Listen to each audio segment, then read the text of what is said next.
Bam! Both fists hit their destination, right in their faces. Izuku's devil trigger faded his head. Full of white hair instead of its usual dark green, but it was slowly fading back to its original color. The pair of combatants stood, only the whites of their eyes could be seen. Without missing a beat, they both started to fall backward, their match ending in a draw. Back with the girls. Ochako was still worried about her partner's well-being. Got back up, a stone pillar in hand.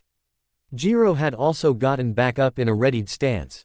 But before any of the two could do anything, they both heard, both Midoriya and Bakugo are unable to battle. This actually shocked both of them, the fact that they KO'd each other.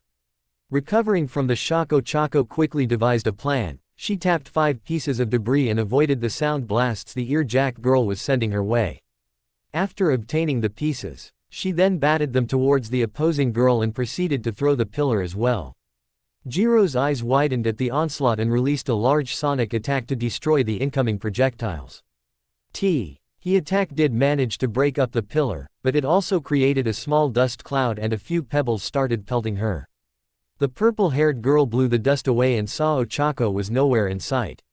Hunter team wins. Surprised at the statement, the punk rock girl looked back to see that Uraraka had pulled out the sword, deactivating the fake Hell Gate. You see, the gravity girl had floated ABO. They her opponent while she was within the dust cloud, successfully getting past her.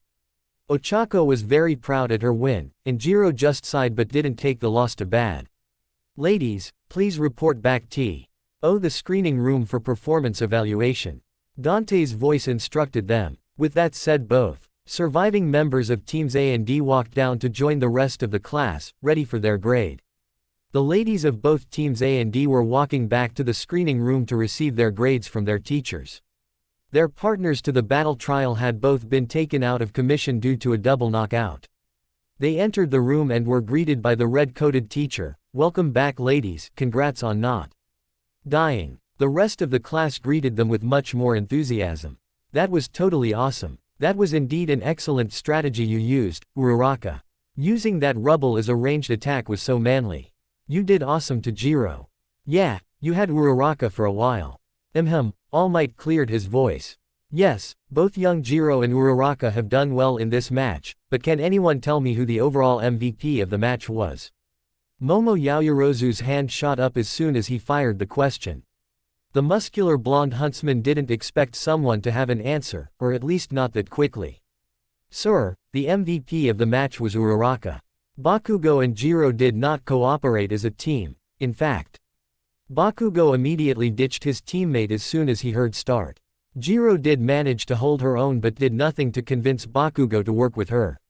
Izuku did appear to form a plan with Uraraka, but ultimately got caught up with his fight with Bakugo and recklessly taunted his adversary. Uraraka however stuck to the plan, used a creative method to win the training exercise. ND was professional during the execution. To say the enter room was impressed was an understatement. Everyone was slack-jawed in awe at Momo's analysis of the combatants. Even Dante and All Might we. Re-sweating from how good her speech was. I can't even add anything else to that. It was a perfect judgment of everybody's roles in the fight. What is this chick? A supercomputer. She came to that conclusion in like 5 seconds. Well, yes, that is correct, but young Uraraka could have executed that plan earlier to save her teammate from the knockout by ending the exercise sooner. All Might scraped up an extra reason. In order make himself look like a competent teacher. Yeah, what they said, Dante didn't even bother to try and hide the fact he had nothing to add. Anyway, the next 2 teams are B and G. Get your asses into gear. With that said, the students soon got on to the rest of their class. Later on at the school infirmary. It was near the end of the day, Izuku Midoriya W. As laying in the infirmary bed beginning to stir. His eyes cracked open with a groan. It had felt like he had gone through an intense workout. His muscles ached and his joints cracked as he pushed himself up. He rubbed his eyes and let out a yawn. Ah man, what happened? Everything hurts. Remembering his fight with Katsuki, he came to the realization of how he had gotten here. Both he and his Kai LD hood friend were roughed up pretty bad. Glad to see you're awake, kid. Dante was sitting on a chair a few feet away from the bed. He began to stand up and walked over to Izuku, and then slapped him in the back of the head. Ow, what was that for? Izuku exclaimed, clutching the back of his head. For being a dumbass. Izuku didn't have much time to say anything or even react before he got pummeled again. He was punched off of the bed. A lump on his noggin and sprawled on the floor. Why? He groaned. You didn't take the fight seriously. You taunted too much and took too much unnecessary damage. I told you, only taunt if you know for a fact you can beat someone without wasting too much energy. Most importantly, you're not trying to be your own person, you're mimicking my combat style, not incorporating it. The red-coated assistant teacher had a stern look on his face. I don't understand, you're mad that I used everything you taught me. The green-haired boy rubbed the back of his head with an angry expression. No, I'm pissed that you stopped being yourself in that fight. Izuku was surprised by his mentor's response. He had stopped being himself. The nerdy hero lover. That had no chance of achieving his dreams. What would that have to do with? He was cut off from his line thinking. Kid, just because I taught you to have more confidence in yourself, that doesn't mean you just erase who you were. You're not one to go in guns blazing without a plan. Unless someone needs saving of course. Dante smiled a little but continued on with his advised praise. But it seems lately you've forgotten your roots. When we first started out physical training, you would analyze and dodge in the first few seconds to know what to do against your opponent. In your fight with Bakugo, you just dived right in.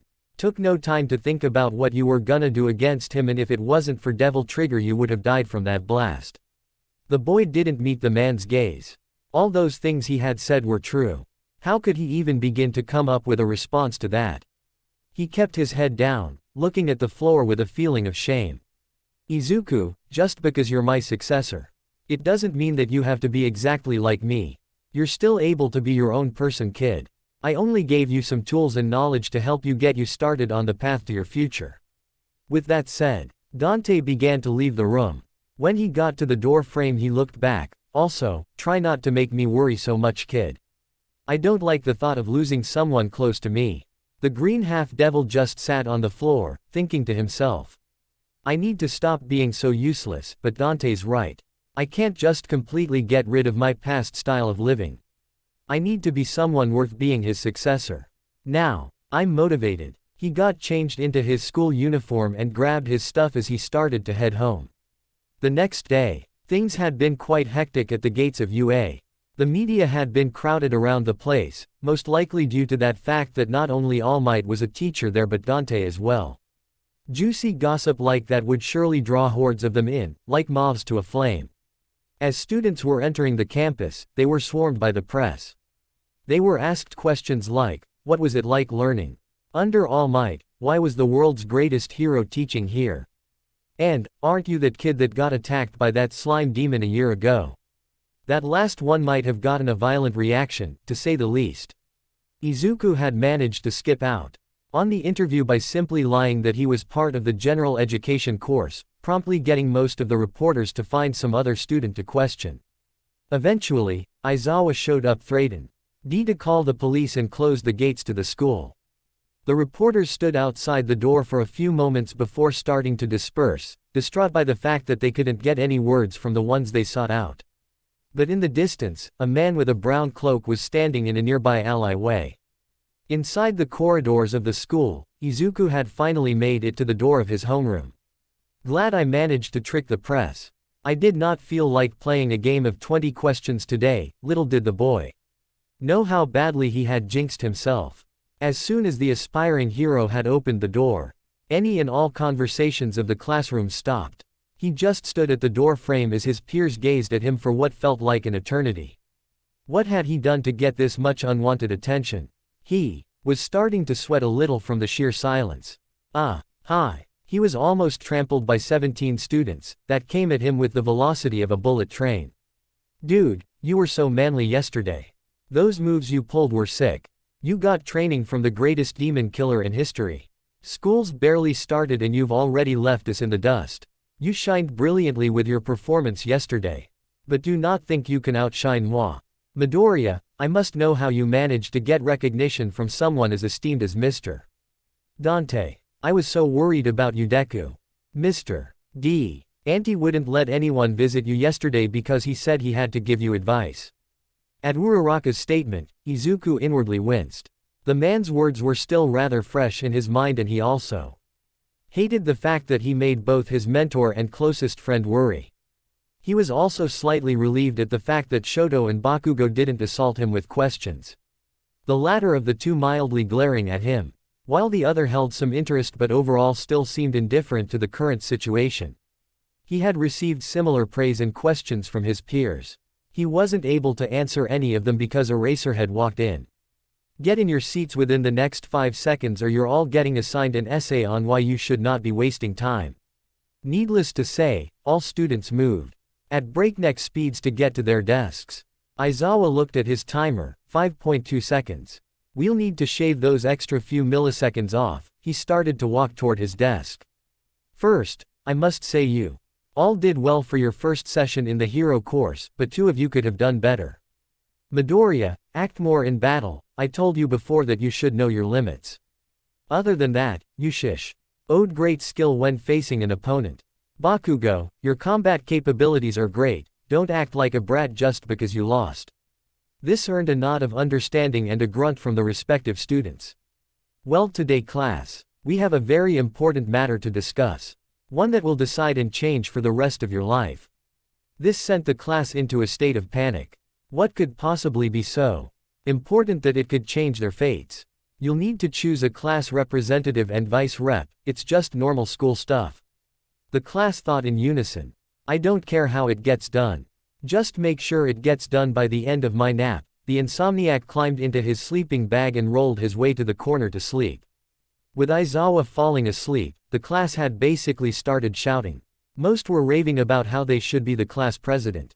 2 students' ideas for being class representative were shot down immediately due to Katsuki's bad attitude and Minetta's proposal to shorten the girls' skirts. Things were a little chaotic until Iida stepped up. Quiet everyone. There is only one way to decide who should be the class representative. We should hold a vote to see who should lead the class. But it's only been a day though. No way anyone would vote for anyone else but themselves. Kaminari scratched the back of his head, wondering why Iida would bother suggesting it.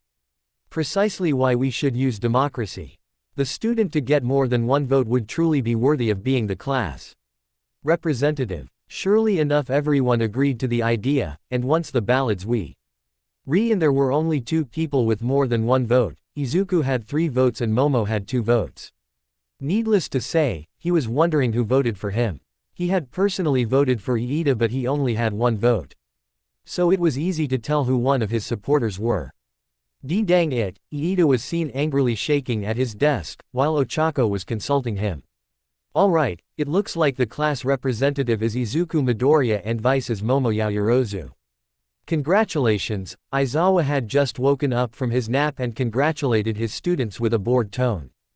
Said, students were at the front of the room, being cheered by their peers. Izuku had a seemingly indifferent face but was just trying to process the fact that he had gotten 3 votes, while Momo seemed a little disappointed, and maybe a little bitter, that she lost by 1 vote. I guess I should thank all of you that voted for me. I'll do my best to be a decent class president. Izuku began rubbing the back of his head. He really had no clue about what to say. Much to Momo's annoyance. Lunch break. I can't believe I won that little election. The green-haired boy started scarfing down his lunch. At the table, he was joined by his furry NDS Iida and Uraraka as well as newcomers Kirishima and Mina. Doesn't surprise me, man.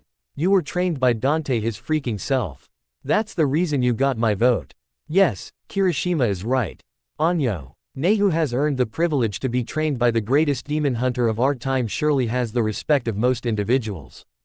Iida added to the redhead's statement. Yeah, but Iida, I thought you wanted the position.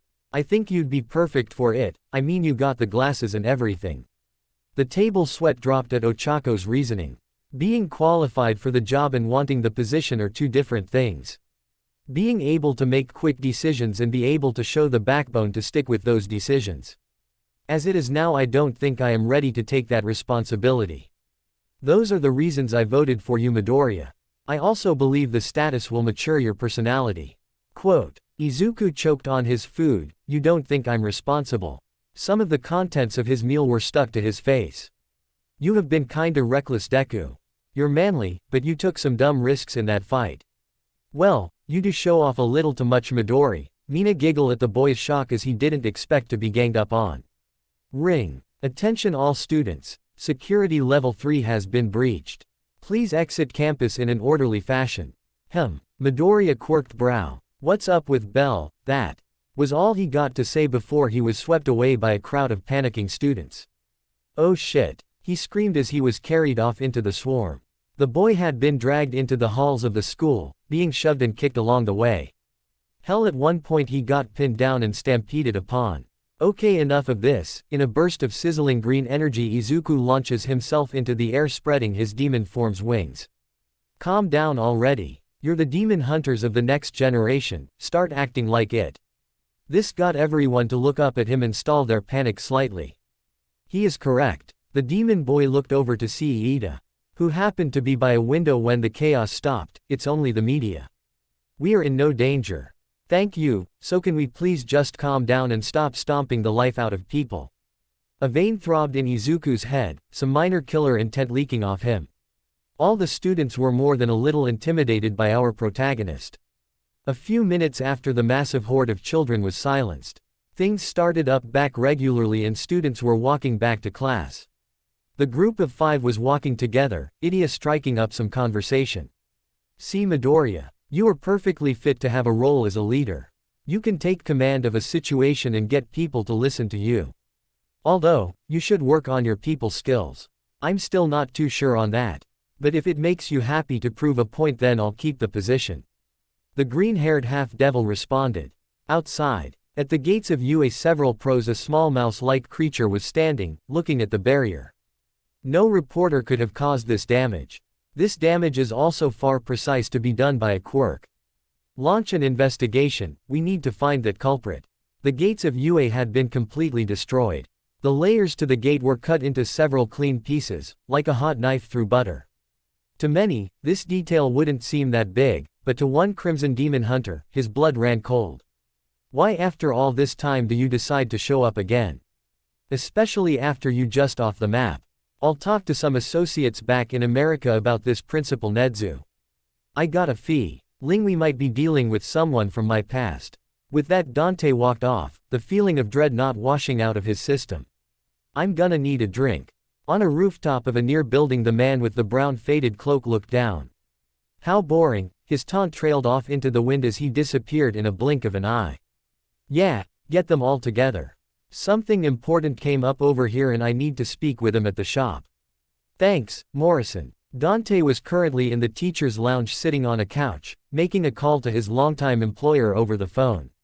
After he hung up, he sighed and began to rub his face. I need some whiskey. He heard the door crack open and in came a deflated All Might, or Toshinori Yagi as he learned a while back. Heard you're making a trip back to the States. Isn't a little early to start using those teacher sick days? His death-like face making it hard to tell if he was being judgmental or sarcastic. Probably both. The skeletal man took a say. On the couch opposite of the man in red. Says the guy who might actually need a couple of sick days.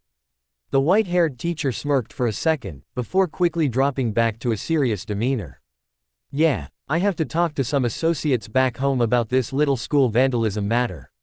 I also need to talk to an informant of mine. He had some correct information and now he doesn't have to stay at my shop. This must be important if even you are considering backup, and why is this informant of yours staying at your shop? Let's just say if my hunch about who this guy is right, I alone won't be enough to handle him. As for the informer, I didn't trust him enough to let him crawl back to wherever he popped out of. How long do you think you'll be gone? Hopefully this little business meeting won't take more than a few days, but considering the time it will take for my partners to gather it could be a while. Why is everything over here got to be like some complex manga? The two demon hunters sat in silence for a bit before Toshinori decided to make some small talk. I must ask a question, what even brought you here in the first place? Much less train a successor. Were you just bored? I came here due to some personal business. The informant from earlier gave me some enlightening tidbits, and the kid was just a nice break from said business. Dante began to stretch. So, you only view the boy as a means of entertainment. The son of Sparta narrowed his eyes at the blonde. Don't put words in my mouth. I care about the kid, I'm just telling you teaching him gave me a much-needed break. He then got up and started to walk out of the lounge into his Japan shop.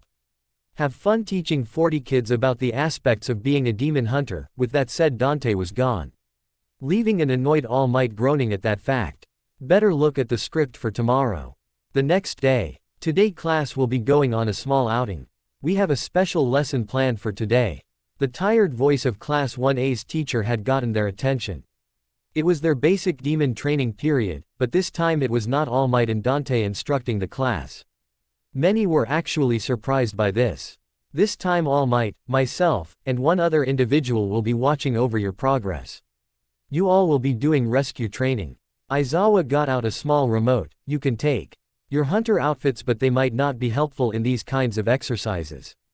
Get suited up and ready to go, a bus will be waiting outside. All of the students began to move towards their respective draws to receive their costumes. It took little time before they were all suited up, well, almost everyone. Both Bakugo and Midoriya were in the UA gym uniform due to their respective suits being fairly damaged. The Ask Blonde still wore his gauntlets, while Izuku just bought a pair of gloves and his battle-damaged holster with his guns and sword. The students were making their way to the bus. Iida started to yell about how they should enter the bus. Iida, as your class representative and/or president, I'm asking you to cool your jets. The green-haired boy raised his hands in the calm down motion while his sweat dropped. He really should have just voted for himself. They had all gotten seated on the bus and started to drive off when Tsuyu Asui, the girl with a frog quirk, made her presence known to the freckled teen. I like to speak what usually comes to mind. Midoriya. Izuku really didn't know how to respond to that. Okay Asui. Call me Sue. Anyway, I was wondering something. Mr. Dante said he trained you. But I want to know why he chose you. He doesn't seem like the type to just take on an apprentice. Yeah, you're right about that. I kinda just bumped into him a year ago. I asked an important question.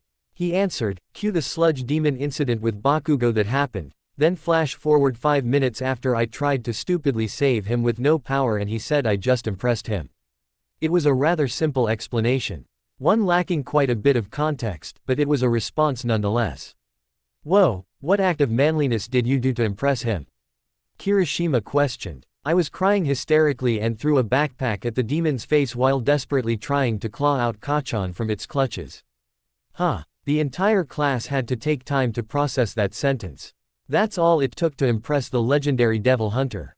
I guess you could say I was lucky enough my stupidity got his attention. A smile of reminiscence was on the boy's face.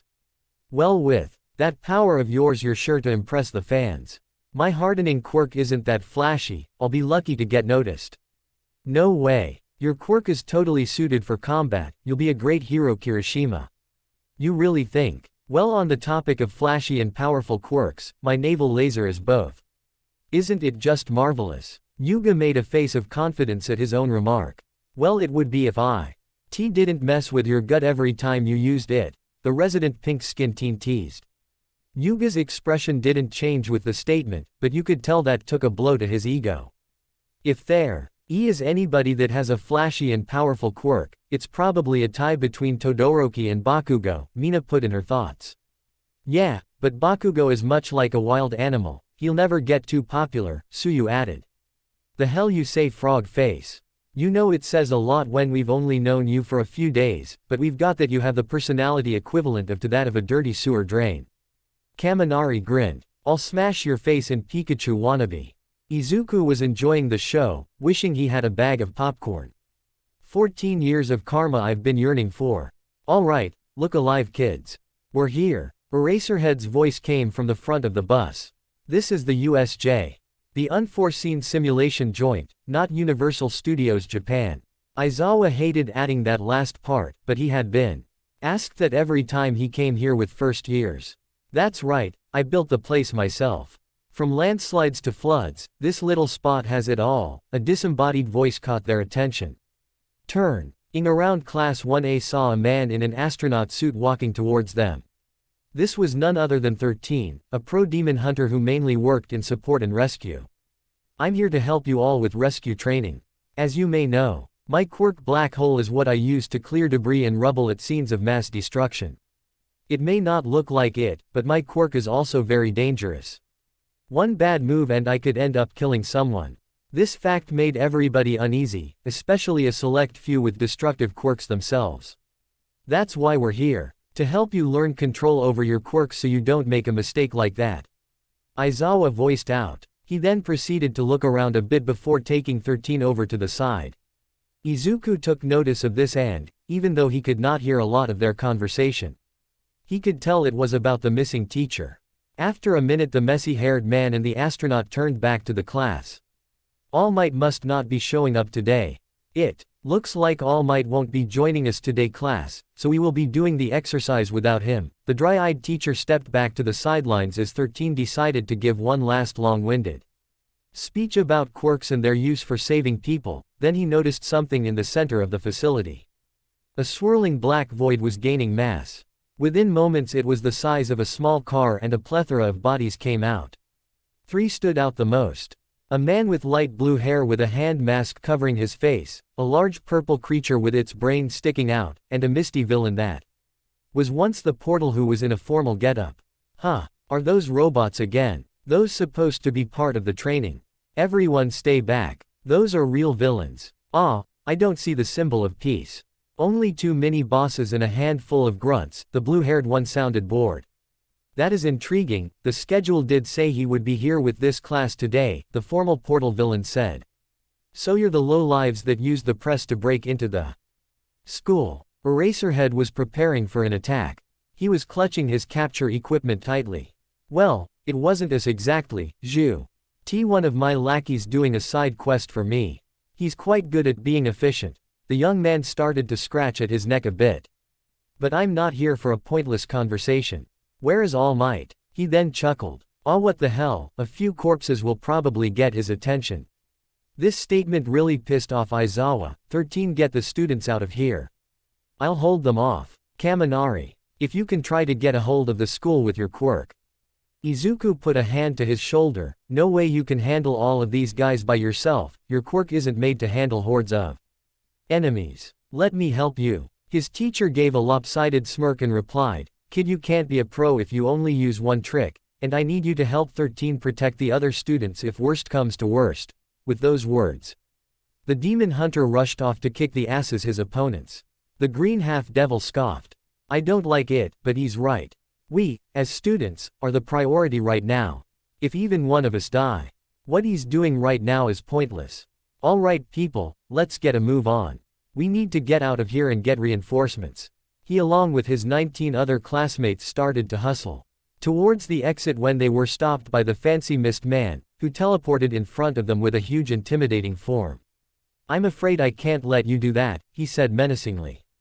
Stand back kids. 13 activated his quirk to start sucking up the villain, which appeared to be working, until the villain used his ability to relocate the black hole behind the space-themed pro, thus having W.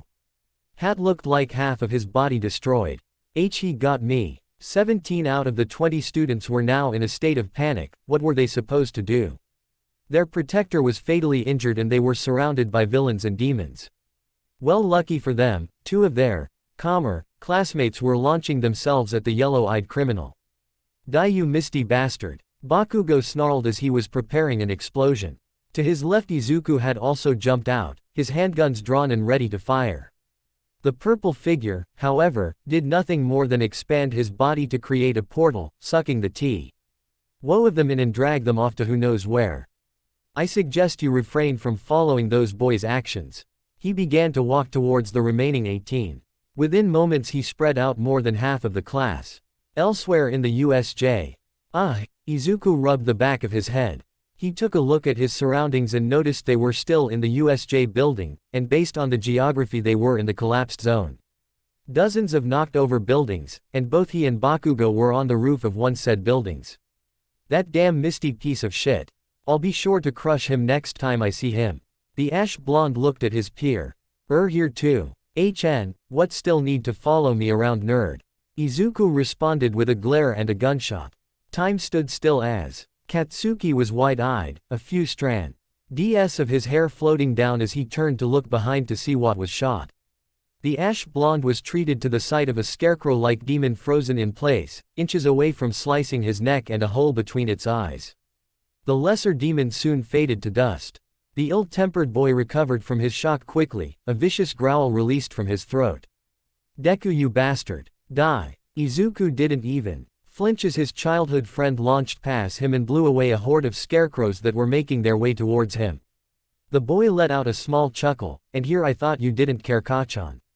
Shut up, idiot. I just didn't want to owe you anything. If anything, you owe me now. The 2 boys started bickering about the who owed who and other dumb things, when they were now being surrounded by various demons, varying from Frosts to Fausts. They soon took notice about what was going on. How about this, Kachan? Whoever kills more of these guys by the time they stop coming in, that person is superior. The blonde dropped his scowl and quickly replaced it with a smirk, cracked his neck and got into a fighting stance. Hey, when did you grow a pair?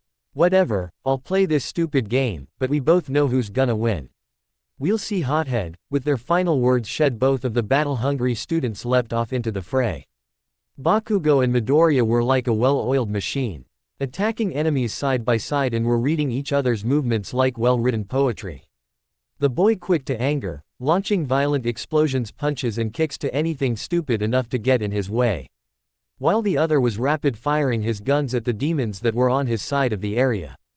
They had cleared out the area of all the weak appetizers before they got onto the main course. Larger demons started to appear and the 2 of them smirked. Izuku threw insurgents at a horde of demons, which impaled 3 at once, and used the hilt of his sword as leverage to jump up high enough to rain bullets down on another small group. Katsuki, on the other hand, used his quirk to get in close of fussed explosions with heavy punches to scorch holes through his batch of demons. He even delivered a palm strike to one of them and launched it so hard into a patch of small fire it exploded into a mess of blood on impact. The number of demons began to rack up again and the heavy hitters of Class 1A found themselves back to back. Hey Kachan, this has been fun and all, but I think it's time we got a little serious and get out of this place. Izuku then rested insurgents on his shoulder. Green lightning was starting to crackle around his sword. That's the smartest thing I've ever heard you say, Deku. Katsuki raised an arm pointing his gauntlet towards his foes. Without any other words, the 2 of them released devastating attacks. Bakugo, sending out his nuke of an explosion, killing hundreds of demons in an instant. Midoriya slashed his sword horizontally, a massive arc of demonic energy shot out and completely obliterated everything in front of it. The collapsed zone was now looking a lot more like the landslide zone as the both of the 1A Titans jumped off of the roof of the building they were on and headed towards the center of the USJ. So, I think I won, Izuku said as he rested his sword on his shoulder. As if, nerd, I wouldn't lose to an extra like you. Come on, man. I thought we kicked ass and enjoyed making demons look like idiots. I'm not at the very least supporting caste to you, the green-haired demon joked. Ah, I guess you're too good to be lumped up with those extras. You've worked your way up from being a useless pebble I can step on, to a boulder I need to destroy. The ash blonde grinned for a moment, but as fast as it came it immediately turned into his signature glare. But don't think for a second that this means you're better than me. Hey, wouldn't dream of it, Kachan. The moment of their improving bond was interrupted by the sound of a loud scream. Let's go, Deku. That sounded like Mr. Aizawa. Bakugo started to break into a sprint with Izuku following close behind. I knew I should have helped him. Meanwhile, minutes prior, Aizawa jumped off to fight off some incoming demons and criminals, twirling his scarf and tangling his opponents with it, then throwing them around like ragdolls. Boy, was it a therapeutic thing to do when you had a teaching job. The logical ruse teacher jumped out of the way, as a large incoming fist tried to pound his face in. I heard your quirk lets you erase transformation and emitter quirks. Even a small rumor that it can get rid of demonic power, the random cocky mutant-type villain continued on. I'm guessing it doesn't work too well on mutant types considering I still have my freakish appearance. He tried to rush down the possible insomniac, but the smaller man slid under the larger man, wrapping his capture gear around his face and ramming said face into the ground. That's why I've developed methods for offenders like you. Aizawa's hair fell back to his shoulders, signifying the deactivation of his quirk. In the background of the whole fight was the blue-haired delinquent, staring at the scene with a mix of mild irritation and some respect for the man taking down his cannon fodder. I mean, the man was fairly average in terms of strength and was destroying them.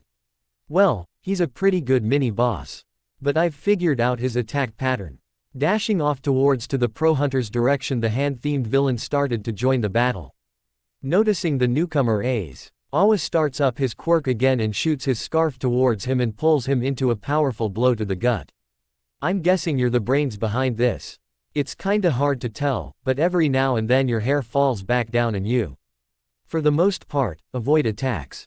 You have a 23-second cooldown period and it's increasing every time you strain your quirk. The blue-haired man had grabbed his elbow in the attack, and it was now slowly decaying. Pain shot through his arm and with a loud grunt through clenched teeth, Shota slugged his opponent in the face and jumped back. His quirk nearly destroyed my arm. This isn't really your forte, isn't it, Eraser? You don't really have the stats for long-duration battles, yet you dive in head first just to give some brats a few extra moments to live. You're a really cool demon-hunting hero, Eraserhead. He was smiling sinisterly underneath his hand mask. And to answer your question from earlier, I'm not the boss here. He pointed a finger to an ominous figure looming over the pros retreated from. Behind the unkempt hunter was a beast of terrifying proportions, standing at nearly 8 to 10 feet tall and filled to the brim with purplish black muscle. Its face was reminiscent to that of a bird's, with a pale yellow beak but with sharp jagged teeth and cold dead eyes. What was really unsettling was the brain that was on display. It was just out in the open. Aizawa made a move to dodge it, but it easily caught him by the arm. Eraser, meet Nomu, an artificially made demon designed to be the anti-symbol of peace. Nomu, would you kindly demonstrate why you received that title by thrashing him? The villain had an almost sickly sweet tone in his voice, as if he was a parent instructing a child to do a chore. No. Mew then proceeded to crush the teacher's head, as if it were made of nothing more than tissue paper and cardboard. Eraserhead let out a scream of pain. I'm staring at it directly, meaning that this thing isn't using a quirk right now. The creature's other hand was now pulling his head up, meaning his base strength is enough to rival All Might's. His head then slammed into the ground, leaving a small crater in its wake. Shigaraki, the teleporting, well-dressed, mist-based villain had returned. What is it, Kurogiri? Is 13 dead? The now-named Shigaraki asked. I managed to incapacitate him and managed to spread a few of the students, but some of the students are still guarding him and one managed to escape to get help. Huh, Shigaraki paused. I'd kill you if you weren't my ride, Kurogiri. This blows. We can't face a dozen of demon hunters with this party members. I guess it's game over, for now, so let's get a move on. But leaving a few bodies behind might teach him a lesson about being late. He made a mad dash towards a small group of students who were hiding out near the water, which consisted of Ochako, Tsuyu, and a derpy-looking Kaminari, and the Decay Vil. Lane was already within reach, hand spread across the amphibian girl's face, but nothing happened. Haha, you really are a cool person. Turning his head back, Shigaraki saw that the downed pro had managed to turn his head enough to activate his quirk. The right side of his face was buried in the ground and blood was pouring from the large cut on his forehead. There was a look of intense desperation in his one visible bloodshot eye. The creature was about to lift his head up again, ready to smash it back into the ground, but it stopped when a bullet pierced its skin. The creature hardly looked fazed but turned its head to the direction of the gunshot. Everyone in the vicinity saw a certain green-haired devil hunter in training. The Su and Ochako made their way out of the water as they dragged Denki along with them. They did not want to get caught again. Gone was any facade of the laid-back persona that Izuku usually carried. His face was deadly serious and his green eyes were glowing with power and anger.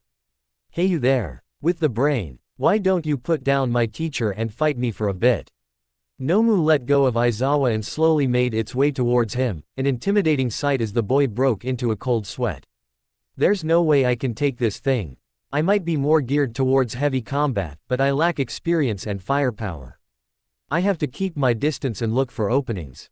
Izuku started firing at the hulking beast, but bullets were proving to be an ineffective method, for the wounds they were leaving were healing as fast as they appeared on the skin of the creature. T was picking up speed as it started to charge at him, raising a massive fist to strike him down. The freckled teen tucked and rolled to the side as the Nomu struck the ground, having trapped its fist in the ground. Izuku saw his chance to do some damage and quickly drew insurgents, hacking and slashing away at the monster's back. Some chunks of flesh and blood being cleaved off in the process. What? He's actually taking on Nomu. That's not possible. Kurogiri, get him away from our ace. The blue-haired villain ordered his lackey. Said bartender nodded in reply but was thwarted by an enraged blonde. Katsuki was holding down the mist-like individual down by his metal neck brace. Figured you out, bastard. You might be able to expand that substance to teleport things, but you had to have a body somewhere underneath all that. The collar was a damn obvious weak spot once I thought about it. Shigaraki was beyond mad and was about to rot the brat's face off, but was caught off guard when He felt a cold sensation around his legs and noticed they were frozen to the ground. A voice came from behind him, so your big plan was to kill All Might, but you only brought a handful of weak criminal and demon scum. It's rather ridiculous that you thought you could win with raw power from that thing alone. Todoroki was standing there, crossed-armed and a look of boredom on his face. The pure malice could be felt from the decay villain's form as he was about to disintegrate the ice around his legs, but Shoto merely froze his hands once they tried to get close to the ice. The villain quickly melted the ice around his hands and shot a look of annoyance towards his captor. Try that again and I might just encase your entire body. Shoto glared back to the older, criminal male. Back with Izuku. He had managed to weaken the demon severely and backed away once the monster pulled its fist out of the ground. Well, he thought he had severely weakened the Nomu, but it barely looked phased and it was healing every cut and piece of flesh within moments. The gigantic creature let out a roar and charged at the freckled teenager again. He tried to jump out of the way, however the Nomu was too quick and grabbed him by the leg and started to slam the boy several times into the ground. Bones were being broken, organs ruptured, and staying conscious was becoming a difficult task. Todoroki and Bakugo could only stare wide-eyed in shock at the absolute brutality that was in front of them. Shigaraki, on the other hand, was laughing with pride as he was regretting ever doubting his master's creation. After what seemed like a decade worth of pain, Nomu slammed Izuku's back into the ground one last time as it gave him a break to realize the agony he was in. The hunter in training was breathing heavily, near blacking out. But then the leader gave a fatal order, Nomu, finish him off.